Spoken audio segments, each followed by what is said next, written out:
सर्वे सन्तु निरामयाः सर्वे भद्राणि पश्यन्तु मा कश्चित् दुःखभाग् भवेत्। प्राणी मात्र सुखी हों, प्राणी मात्र निरोग हों, सबकी दृष्टि समान हो, किसी को किसी प्रकार का दुख न हो। हरिओम शांति शांति शांति। यूट्यूब चैनल पुण्यार्कृति के सभी दर्शकों को कमलेश पुण्यार का सादर अभिनंदन। बंधुओं,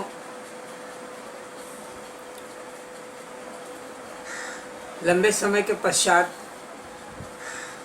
यूट्यूब चैनल पर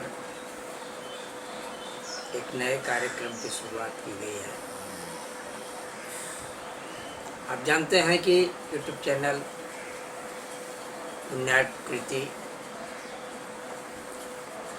भारतीय सनातन संस्कृति, शिक्षा और ज्ञान पर आधारित विभिन्न विषयों पर समय समय पर अपना कार्यक्रम प्रस्तुत करता है, अपना संदेश आप तक पहुंचाता है। इस बार का हमारा विषय ये चल रहा है, जिसका एक एपिसोड आप देख चुके हैं, एक कड़ी आप देख चुके हैं। यह श्राद्ध के संबंध में विवेचन चल रहा है, जिसमें गया शब्द, गया और श्राद्ध दो पदों से दो शब्द इसमें हैं, इससे यह गया श्राद्ध पूर्ण शब्द बना। तो गया क्या है, गया के बारे में, गया का क्या इतिहास है, गया का क्या महत्व है, इस बारे में पिछले एपिसोड में चर्चा की जा चुकी है। अब इसमें इस पद में दूसरा जो शब्द जुड़ रहा है, श्राद्ध शब्द। मुख्य हमें श्राद्ध शब्द पर केंद्रित होना है, श्राद्ध शब्द की हम चर्चा करना चाह रहे हैं। इसलिए अब श्राद्ध शब्द की निष्पत्ति, इसका अर्थ, इसका क्या है, क्या तरीका है, इन सारी चीज़ों पर क्रम रूप से हम चर्चा करना चाह रहे हैं। श्राद्ध शब्द जो है वो निश्चित है, जिन्हें व्याकरण, निरुक्त वगैरह का गहन ज्ञान नहीं है, वे लोग भी सामान्य तौर पर श्राद्ध नहीं, निश्चित कहीं न कहीं श्रद्धा से जुड़ा हुआ शब्द है। जो नहीं जानता है वो भी इतना अर्थ लगा लेता है। तो उनके इसी अर्थ की कड़ी लेकर के हम आगे बढ़ रहे हैं। श्राद्ध, श्रद्धा शब्द से ही श्राद्ध की निष्पत्ति होती है, सच है। श्रद्धार्थमिदं श्राद्धम, श्रद्धार्थमिदं श्राद्धम, श्रद्धया कृतं संपादितमिदं, ये भी इसकी निष्पत्ति है। श्रद्धया कृतं संपादितमिदं एक और निष्पत्ति है। श्रद्धा दीयते अस्मात् तच्छ्राद्धम, श्रद्धया दीयते अस्मात् तच्छ्राद्धम। एक और तरह से इसे हम स्पष्ट कर सकते हैं कि श्रद्धया इदं श्राद्धम, मतलब कि श्रद्धा पूर्वक जो हम कुछ कर्म इस तरह का करते हैं।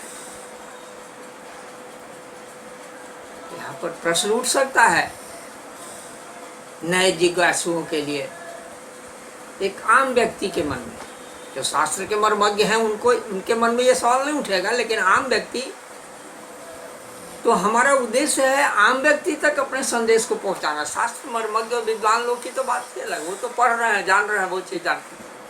हमारा ये उद्देश्य है इस चैनल का कि आम लोग तक, आम व्यक्ति तक हम अपने विवेचन को, अपने विश्लेषण को पहुंचा सकें। तो मन में ये कहने के तो मतलब कि श्रद्धा से हम जो भी काम करेंगे, क्या वो श्राद्ध है? तो सवाल उठेगा आजकल का, और खास करके अभी आधुनिक मस्तिष्क जो है थोड़ा ज्यादा उर्वर है, वो ज्यादा तर्क वितर्क करता है। अच्छी बात है, तर्क करना अच्छी बात है, कुतर्क से परहेज करना चाहिए। जिज्ञासा अच्छी बात है, जिज्ञासा होगी तब तो उसका हम उस दिशा में हम खोज करेंगे। तो ये जो कह रहे हैं कि क्या श्रद्धा, ये अभी जो निष्पत्तियां जो आई, इस मतलब कि जो भी हम कुछ करते हैं, क्या वो क्या वो श्राद्ध है? नहीं। श्रद्धा पूर्वक किए गए कर्म विशेष को ही हम श्राद्ध कहते हैं। मतलब कि एक खास विधि से, श्रद्धा सहित एक खास विधि से कुछ हम एक क्रिया करते हैं, वही केवल श्राद्ध है। और उसमें भी वो क्या उसका मुख्य उद्देश्य क्या है, उसके संबंध में कहा गया है कि श्रद्धया पितृन उद्देश्य विधिना क्रियते। अब जो पहले जो हम निष्पत्तियां 5 तरह की जो बता चुके, उसी को थोड़ा और व्याख्यायित कर रहे हैं कि श्रद्धया पितृन उद्देश्य विधिना क्रियते यत कर्म तत् श्राद्धम। सभी कर्म श्राद्ध नहीं है। श्रद्धा से हम सभी कर्म करते हैं तो वो सभी कर्म को हम श्राद्ध नहीं कहेंगे। श्रद्धया पितृन उद्देश्य विधिना क्रियते यत कर्म तत् श्राद्धम। पितरों के निमित्त जो कुछ हम काम करते हैं खास विधि से, खास समय में, वो श्राद्ध है। श्राद्ध जो है वास्तव में, जैसे हम पूजा पाठ कर रहे हैं, देवताओं की पूजा कर रहे हैं, स्तोत्र पाठ कर रहे हैं, स्तुति कर रहे हैं, वो क्या है? वो देव यज्ञ कहलाता है। यज्ञ, अब यज्ञ का सामान्य अर्थ लोग समझ लेते हैं कि स्वाहा स्वाहा आहुति डालना, वही केवल यज्ञ नहीं है। यज्ञ की भी वो देव यज्ञ के अंदर आता है। इसी तरह से ये श्राद्ध कर्म पितरों के उद्देश्य से जो किया जाता है, ये वास्तव पितृ यज्ञ कहा जाता है।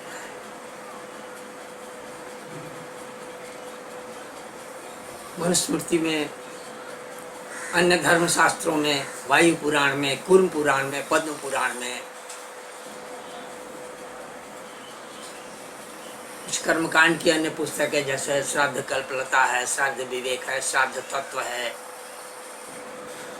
इन बहुत सारी पुस्तकों में इसके विषय में विशेष चर्चा है।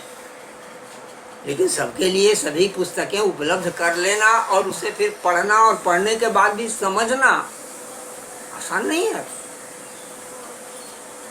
अगर ये आसान ही होता तो फिर आज मुझे इस चैनल के माध्यम से आप तक कुछ कहना फिर क्यों पड़ता? बस ये संभव नहीं है, चाह करके भी संभव नहीं है, कठिन है, दिक्कत। तो मनुस्मृति या पुराणों की बात हुई। अभी कलयुग है, कलयुग में पराशर स्मृति की अधिक मान्यता। अनेक स्मृतियां हैं, स्मृतियों के संबंध में अलग अलग युगों के लिए, अलग अलग समय के लिए स्मृतियां बनाई गई हैं। कभी अवसर मिलेगा तो स्मृतियों पर हम विशेष चर्चा करेंगे, स्मृतियों के संबंध में आपको परिचय कराएंगे। लेकिन अभी हम पराशर स्मृति की बात कर रहे हैं, क्योंकि कहा गया कि कलयुग में पराशर स्मृति की विशेष मान्यता होनी चाहिए। मनुस्मृति में बताए गए, मनुस्मृति चूंकि सतयुग के विधि व्यवस्था उस समय के सामाजिक स्थिति को देख करके बनाई गई थी, उसको सरल करके आगे कलो पराशर स्मृति, कलयुग में पराशर स्मृति का पालन करना चाहिए, ऐसा शास्त्र कहा गया। तो पराशर स्मृति के अनुसार जो श्राद्ध के विषय में कहा गया, मैं उसी की चर्चा कर रहा हूँ यहाँ पर। स्मृति में क्या कहा गया, अन्य स्मृतियों में क्या कहा गया, उसके बहुत गहराई में जाने की आवश्यकता है। देश काल और पात्र, देश काल और पात्र। देश माने, हाँ, देश यहाँ आमतौर पर इस तरह से जो हम व्यवहार करते हैं, ये देश मतलब कि भारत देश, चीन और जापान और पाकिस्तान और बर्मा की बात नहीं हो रही। देश स्थान बोधक है। देश माने स्थान, काल समय, और पात्र बर्तन नहीं, पात्र व्यक्ति। यहाँ जो हम पात्र शब्द का प्रयोग कर रहे हैं, तो देश काल माने स्थान, समय और व्यक्ति में, व्यक्ति द्वारा हविष्य आदि विभिन्न तरह के हविष्य, खीर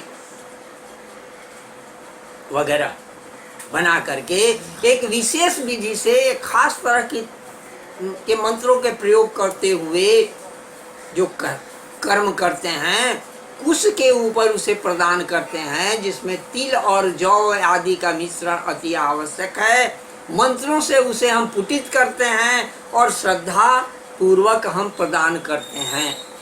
ये संक्षिप्त रूप से ये अलग अलग स्टेप, इतनी चीजें ये पराशर कह रहे हैं कि देश काल पात्र में हविष्यादि विधि द्वारा जो दर्भ, कुशा का नाम एक दर्भ है, तिल यव आदि सहित मंत्रों से युक्त जो श्रद्धा पूर्वक दिया जाए वही श्राद्ध है। देशे काले च पात्रे च विधिना हविषा च यत्, देशे काले च पात्रे च विधिना हविषा च यत्, तिलैर् दर्भैश्च मंत्रैश्च श्राद्धम स्यात् सद्यात्।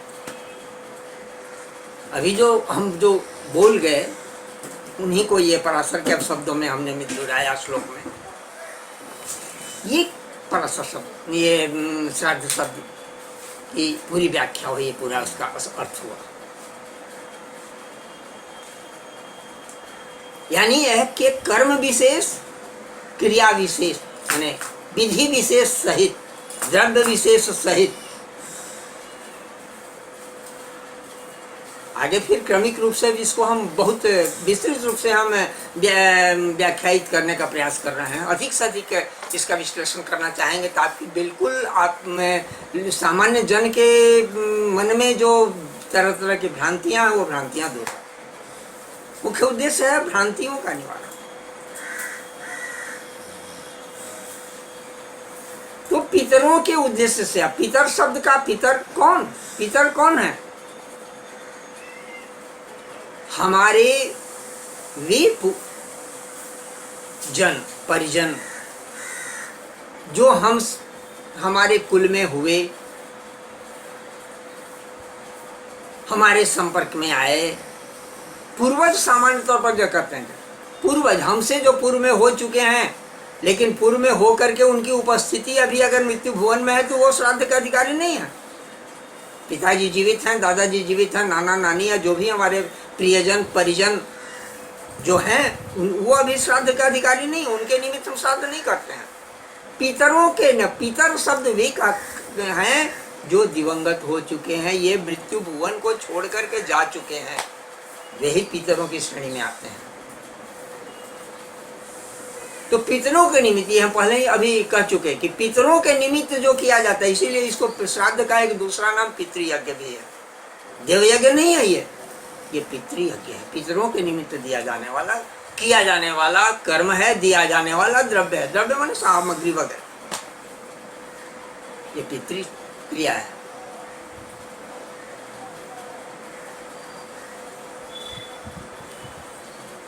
पराशर की बातों को फिर हम यहाँ जीवित करते हैं कि देशे काले च पात्रे च विधिना हविषा चयत तिलैर् दर्भैश्च मंत्रैश्च श्राद्धम स्यात् श्रद्धयायुतम्।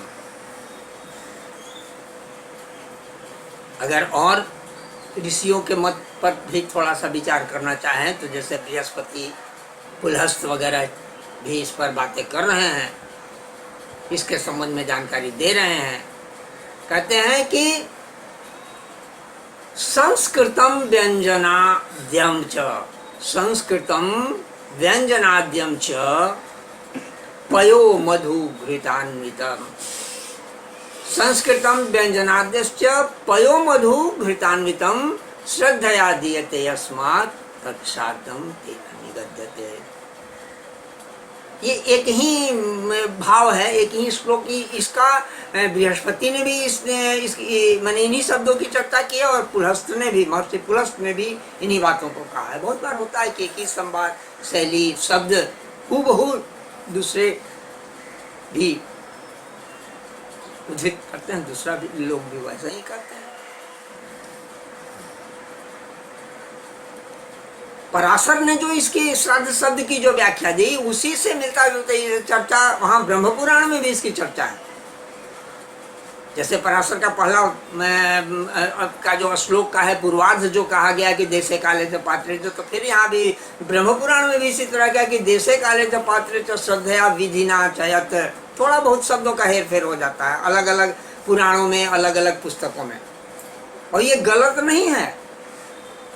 हम कोई बात आपसे कह रहे हैं, आपने हमारी बात को सुना, आप किसी अपने अन्य मित्र को, अपने और किसी को सुनाएंगे, हो सकता है। बिल्कुल ये सूत्र मतलब भाव, यदि भाव का हस्तांतरण हो रहा है, स्थानांतरण हो रहा है, हस्तांतरण हो रहा है, एक व्यक्ति के भाव को दूसरे व्यक्ति तक पहुंचाने का प्रयास किया जा रहा है, तथ्य में परिवर्तन नहीं होना चाहिए। तो मुख्य चीज इसका ध्यान, तो वही यहाँ पर आगे कह रहे हैं बद्ध पुराण के अनुसार, ब्रह्म पुराण के अनुसार कि देशे काले च पात्रे च श्रद्धया विधिना च पितृन उद्देश्य विप्रेभ्यो। आगे अब इनका भिन्न है, वहां से पराशर के में उस शब्दों से यहाँ भिन्न है कि पितृन उद्देश्य विप्रेभ्यो दत्तम श्राद्धम उदाहरितम। पितरों के उद्देश्य से देश काल और पात्र का विचार, जो तो वहां जैसे पराशर ने भी कहा, ब्रह्म पुराण भी करें कि देश काल और पात्र का विचार करते हुए श्रद्धा सहित पितरों के उद्देश्य से ब्राह्मण को जो कुछ दे रहे हैं, पितरों के उद्देश्य से दिया जाने वाला वो श्राद्ध है। यानी कि इसके अंदर अन्न, द्रव्य, वस्त्र, शैया, उपस्कर, उपस्कर माने जूता, छाता, खड़ाऊ, चट्टी, ये सारी चीज माने उपयोग की अन्य वस्तुएं, जो कुछ भी हम प्रदान कर रहे हैं। तो इस तरह से आपने अभी देखा विभिन्न ऋषियों के मत के अनुसार श्राद्ध मतों, विभिन्न ऋषियों के मत का आधार लेते हुए हमने श्राद्ध शब्द को स्पष्ट करने का प्रयास किया। पूर्वजों के निमित्त फिर से आप इसके संक्षेप में इसको फिर से इसके मूल तथ्यों को ये करते हैं कि पितरों के उद्देश्य से किया जाने वाला कार्य। पितर कौन? तो जो दिवंगत हो चुके, जो गुजर चुके, जो जीवित हैं, उनके लिए श्राद्ध की आवश्यकता नहीं है। उनके लिए तो श्राद्ध, उनके लिए तो श्रद्धा पूर्वक उनकी सेवा, उन्हें जो कुछ चाहिए समय पर उन्हें हम प्रदान करें, आदर भाव करें, समय पर भोजन दें, और अन्य जो भी सेवा चाहिए सेवा दें, वो उनकी सेवा यही है। लेकिन जो गुजर चुके हैं, दिवंगत हो चुके हैं, मृत्यु भुवन को छोड़ करके जा चुके हैं, कहाँ गए हैं, कैसे गए हैं, ये फिर अगले एपिसोड में इन सब चीज़ों पर भी हम थोड़ी थोड़ी चर्चा करेंगे, क्योंकि बहुत तरह की भ्रांतियाँ हैं, तर्क हैं, कुतर्क भी हैं। अरे मर गया, खत्म हो गया, चला गया, अब उसके लिए क्या सोचना, वो तो जला दिया ने, मिट्टी मिट्टी में मिल गया, मिट्टी का शरीर, मिट्टी, ब्रह्मज्ञानी हो जाते हैं, हर आदमी तो उपदेश देने लगते हैं, मिट्टी मिट्टी में मिल गया, काम खत्म हो गया, अब तो क्या, ये तो सब व्यर्थ का ये है, ये सब धोखा है, ठगी है, ब्राह्मणों की जीविका का एक साधन बना लिया है ब्राह्मणों ने। ऐसी बात नहीं। आप चीजों को जहां से जो देखिए, सीधी सी बात है कि जो तकनीकी श्राद्ध एक तकनीकी व्यवस्था है। एक और मैं इसको, और ये तो ऋषियों के मत की बातें मैंने बताई आपको, अब थोड़ा इसको अपने ढंग से और स्पष्ट करने, आगे क्रमशः और चीजों पर इस पर चर्चा करेंगे, विभिन्न कड़ियों पर। श्राद्ध एक तकनीक व्यवस्था है।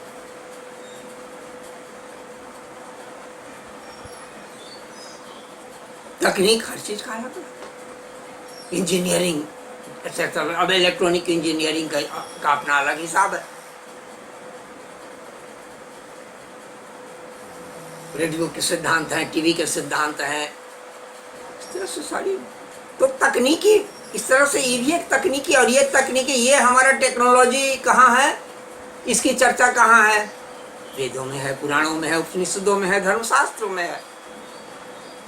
तो पहले उस जिस चीज को जानना है, मान लेते हैं कि किसी को इलेक्ट्रॉनिक इंजीनियर बनना है, आईटी सेक्शन में जिसको जाना है, तो इलेक्ट्रॉनिक इंजीनियरिंग की पढ़ाई तो करनी होगी ना, कि बिना उसको पढ़े, बिना जाने हम बस घर में बैठे हैं, हम किसी और विषय के विद्यार्थी हैं और छान दे, कह रहे बकवास है, इलेक्ट्रॉनिक इंजीनियर कुछ है, झूठ मूठ की बातें करता है। किसी भी विषय पर उंगली उठाने से पहले या किसी विषय को समझने से पहले उसका तो अध्ययन, मनन, चिंतन जरूरी है। तो ये तकनीकी हमारे सनातन धर्म के विभिन्न ग्रंथों में है और ग्रंथ भरे पड़े हैं, अभी भी उपलब्ध हैं। आपकी अगर चाह है तो आपको राह भी दिखेगा, प्राप्त होगा। ये श्राद्ध है। अब देने की हम बात यहाँ कर रहे हैं, कुछ क्रिया की बात कर रहे हैं, आगे इसमें बहुत तरह के सवाल उठेंगे। तो हमारा प्रयास होगा कि आपके मन में उपजने वाले तरह तरह के प्रश्नों पर हम छोटे छोटे एपिसोडों में हम आपके प्रश्नों का उत्तर देने का प्रयास करेंगे। एक एपिसोड देखने के बाद आपके मन में कोई अगर ऐसा नया सवाल, वैसे अपनी समझ के हिसाब से आपके मन में उठने वाले संभावित प्रश्नों का के आधार पर मैं अपने आगे क्रमशः बोलते जा रहा हूँ, बताते जा रहा हूँ। लेकिन यदि आपके मन में कोई और भी ऐसा सवाल उठ रहा है तो स्वागत है आपके प्रश्नों का।